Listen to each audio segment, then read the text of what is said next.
सम्मानित नागरिकों नमस्कार। उपस्थित हो गया हूँ नया कुछ लेकर और इस फिराक में रहता हूँ कि आप तक ऐसी जानकारी पहुँचाऊँ जिससे आपकी बगिया बिल्कुल खुशहाल रहे और आपको भरपूर आनंद मिले अपने जीवन का आनंद, प्राणदायिनी ऑक्सीजन। और इसी ऑक्सीजन को ज़्यादा से ज़्यादा इनहेल करने के लिए आपके लिए उपस्थित है snake plant sansevieria law of mother tongue. ये अपने आप में ही ऐसा प्लांट है कि इसके बारे में ज़्यादा कुछ कहना बेकार है, फिर भी हम इनके लिए कासीदे करते हैं और इनको भी हम सम्मान करते हैं। इनको भी हम यही बताते हैं कि आज मैं इनका गुणगान करूंगा आप लोगों के समक्ष। सबसे पहले तो हम जब ये जान लेते हैं कि इस प्लांट को क्या चीज़ें चाहिए होती है, तो इसके बाद ही हम इस प्लांट को चला सकते हैं। तो आप ये मान के चलिए कि सबसे पहले ज़रूरत होगी मिट्टी बनाने की, फिर पॉट का सिलेक्शन है। और इसके अलावा जब आप इन सारी चीज़ों को अच्छे माहौल में पॉट में डालेंगे तो ये साइज आएगा, इस तरह से ये सारी चीज़ें चलेगी। ज़्यादातर मैं वेजिटेबल्स पर काम करता हूँ, लेकिन फिर भी कुछ दिनों से मैंने कुछ काम किया था तो मैं यही आप लोगों को दिखाना चाह रहा हूँ कि आप ये देखिए।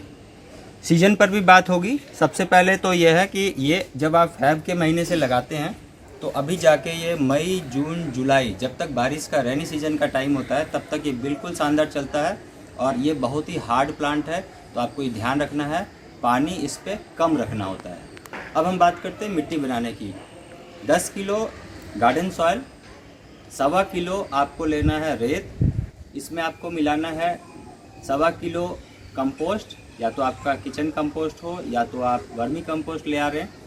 इसके साथ आपको मिलाना है 1 किलो नीम की खली और 1 किलो मिलाना है लीफ कंपोस्ट। लीफ कंपोस्ट जब आप मिला देते हैं खास करके गर्मियों के समय में, तो फिर ये देखते हैं इसका रिजल्ट, इस तरह का रिजल्ट, शानदार रिजल्ट आता है। और पौधा खुद बोलता है कि इनके लिए सारी चीज़ें, सारी खुराक, सारी व्यवस्था की गई है। आपको ये रखना कहाँ है, इसके बाद का एक आएगा सिचुएशन कि आपको कहाँ रखना है। आप इसे ऐसे जगह रखिए जहाँ पर शाम की 2 घंटे की धूप या मॉर्निंग में 2 घंटे की धूप इनको आराम से लग जाए, या फिर आप हफ्ता में 1 दिन इनको मून लाइट में भी रखिए। आप शाम के टाइम में इनको अपने छत पर या बालकनी में जहाँ पर मून लाइट लग रही हो, चांद की रोशनी लग रही हो, तो वहाँ पर रखिए और इनको रात का जो ड्यू है वो लग जाए।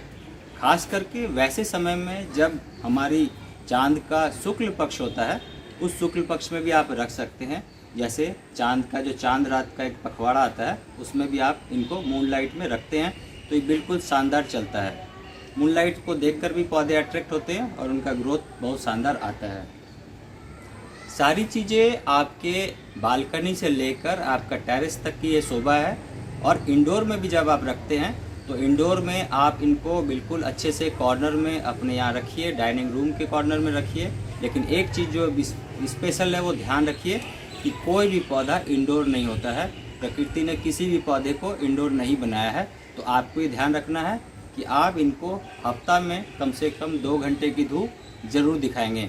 और चूँकि अभी गर्मी का समय है तो आपको दिखाना है सुबह की आती हुई धूप या शाम की जाती हुई धूप। इन सारी चीज़ों को जब आप करते हैं तो आपका पौधा भी बोलेगा थैंक यू। आप सभी का बहुत बहुत धन्यवाद वीडियो को देखने के लिए। यदि पसंद आए तो लाइक करें, शेयर करें और हमें दें आशीर्वाद। पुनः नई जानकारी के साथ उपस्थित होऊंगा, तब तक बहुत ध्यान से रहिएगा। Thank you very much.